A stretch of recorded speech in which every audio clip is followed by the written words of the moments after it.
അതെ അതെ, നമ്രത നമ്രത നമ്രത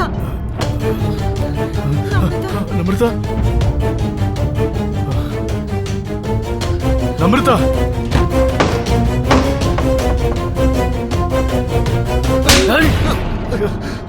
എനിക്കൊന്നും അറിയില്ല സാറേ. നമ്രത മോള് പുറത്തു പോയത് ഞാൻ കണ്ടില്ല സാറേ. പോടാ.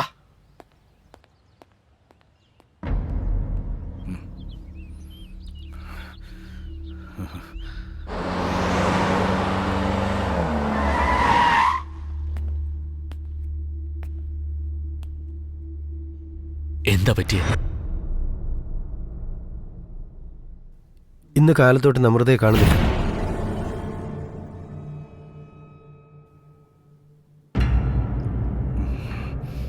എന്താ വേണ്ടെന്ന് പറ. ഈ കാര്യം ഈ നാട്ടിലുള്ള ഒരുത്തന്മാർക്കും ഏത് സ്വന്തം ബന്ധങ്ങൾക്കും അറിയാനുള്ള ആവശ്യമില്ല.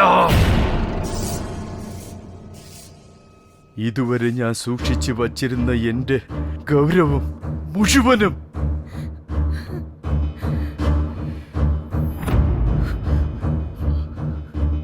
എന്റെ മോൾ ഈ വീട്ടിൽ തിരിച്ചെത്തിയില്ലെങ്കിൽ എന്റെ ജീവിതത്തിൽ ആർക്കും എന്റെ തല കാണിക്കില്ല.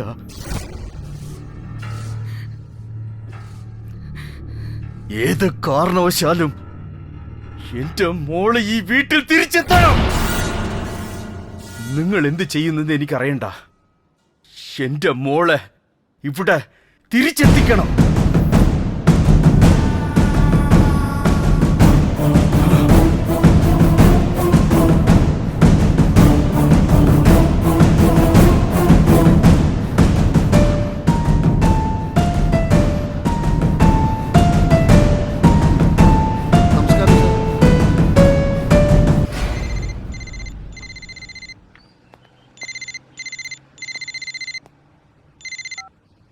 ആ എടാ ബാലു, പറയടാ.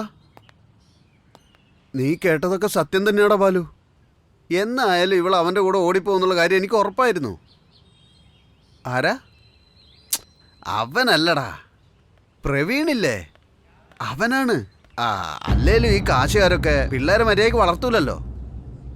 അവൻ അവളെയും കൊണ്ട് എങ്ങോട്ടും പോയി കാണില്ല. ഇവിടെ ഈ സിറ്റിയിൽ തന്നെ കറങ്ങുന്നുണ്ടാവുന്നേ. ഞാൻ വൈകിട്ട് വന്ന് ഒക്കെ പറയടാ നിന്നോട്. നിനക്ക് എന്തറിയാടാ ഈ കുടുംബത്തിനെ പറ്റി, നമ്മുടെ സാറിനെ പറ്റി? ഇനി ഒരിക്കൽ നീ ഇങ്ങനെ സംസാരിക്കുന്നത് ആവർത്തിച്ചാൽ ചെരുപ്പെടുത്തടിക്കും. സൂക്ഷിച്ചോ. അവരെ ചോറും തിന്ന് അവരെ തന്നെ കുറ്റം പറയുന്നു. അവളെ എവിടെ കൊണ്ടുപോയിരിക്കുവൻ?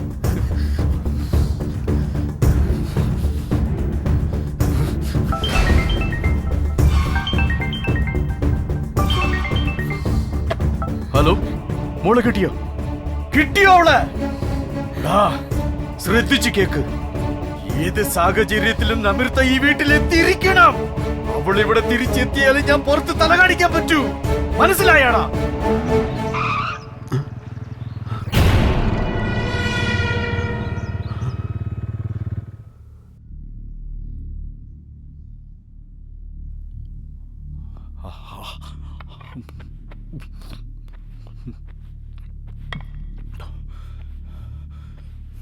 ഡാഡി,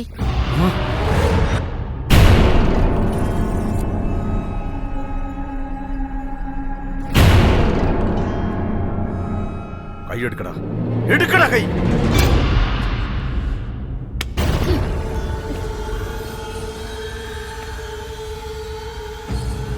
ഞാനും പ്രവീണും രജിസ്റ്റർ മാരേജ് ചെയ്തു ഡാഡി.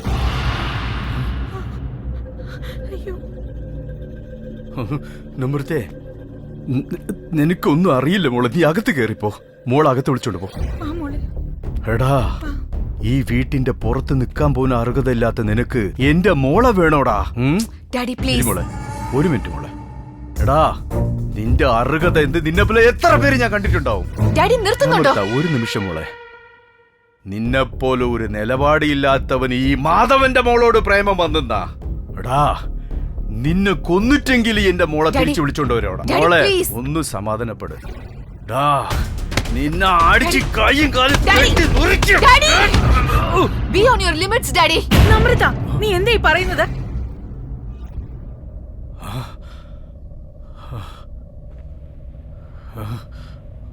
പ്രവീൺ ഇപ്പൊ ഈ വീടിന്റെ മരുമകനാണ്, എന്റെ ഭർത്താവാണ്. ഡാഡിയെ കണ്ട് ഇവരൊക്കെ പേടിക്കും, പക്ഷെ ഞാൻ പേടിക്കില്ല. അല്ല, സ്നേഹിക്കുന്നത് തെറ്റാണോ ഡാഡി? ഞാൻ എന്തെങ്കിലും പാവമാണോ ചെയ്തത്? ഈ ലോകത്ത് ആരും ഇങ്ങനെ ചെയ്തിട്ടില്ലേ? എന്തിനാ ഡാഡി ഭ്രാന്തിനെ പോലെ ബിഹേവ് ചെയ്യുന്നത്? ഛേ, ഡാഡി മനുഷ്യനല്ലേ, കുറച്ചെങ്കിലും ആലോചിക്ക്. സെൻസ് ഇല്ലേ? നീ എന്തൊക്കെയാ പറയുന്നത്? ആ എന്തിനാ അമ്മ ഇങ്ങനെ നിലവിളിക്കുന്നത്? അമ്മയും ഒരു സ്ത്രീയല്ലേ, എന്നെ മനസ്സിലാക്കാൻ കഴിയുന്നില്ലേ? പ്രവീൺ എന്ന് വെച്ചാൽ നിങ്ങൾക്ക് എന്താ ഇത്രയും ദേഷ്യം? എനിക്ക് മനസ്സിലാവുന്നില്ല. അമ്മ കാണുന്നതാണ് ഈ പ്രപഞ്ചം എന്ന് വിചാരിച്ചോണ്ടിരിക്കുക? ഈ ലോകം വലുതാണമ്മേ. ആ അതെ മോളെ, ഞങ്ങളുടെ ലോകം ഞങ്ങൾ ഈ കാണുന്നതൊക്കെ തന്നെയാ. നീ ജനിച്ചതും ഇതേ ലോകത്ത് തന്നെയാ, അത് മറക്കണ്ട.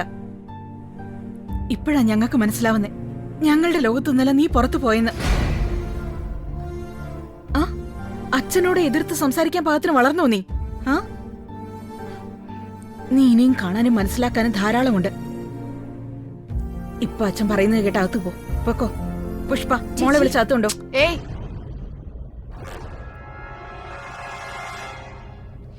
എനിക്ക് വേണ്ടിയെങ്കിലും ഡാഡി പ്രവീനെ അക്സെപ്റ്റ് ചെയ്യുമെന്ന് ഞാൻ കരുതി.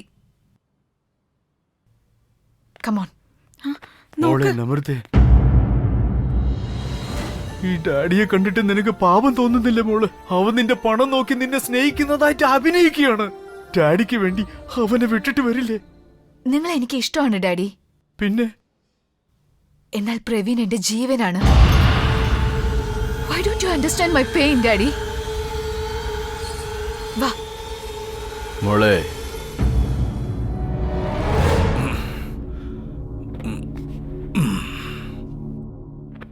ഇതുവരെ നിന്നെ കൊഞ്ചിക്കൊണ്ടിരിക്കുന്ന ഈ അച്ഛൻ മാധവനെ നീ കണ്ടിട്ടുള്ളൂ.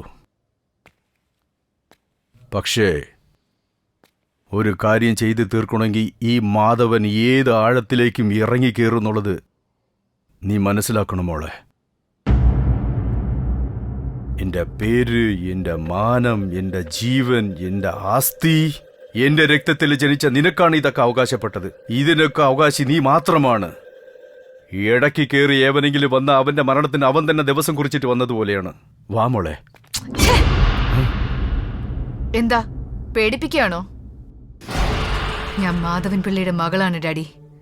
പ്രവീണിന് എന്തെങ്കിലും സംഭവിച്ചാ അവന് മുമ്പ് ഞാൻ ചാകും.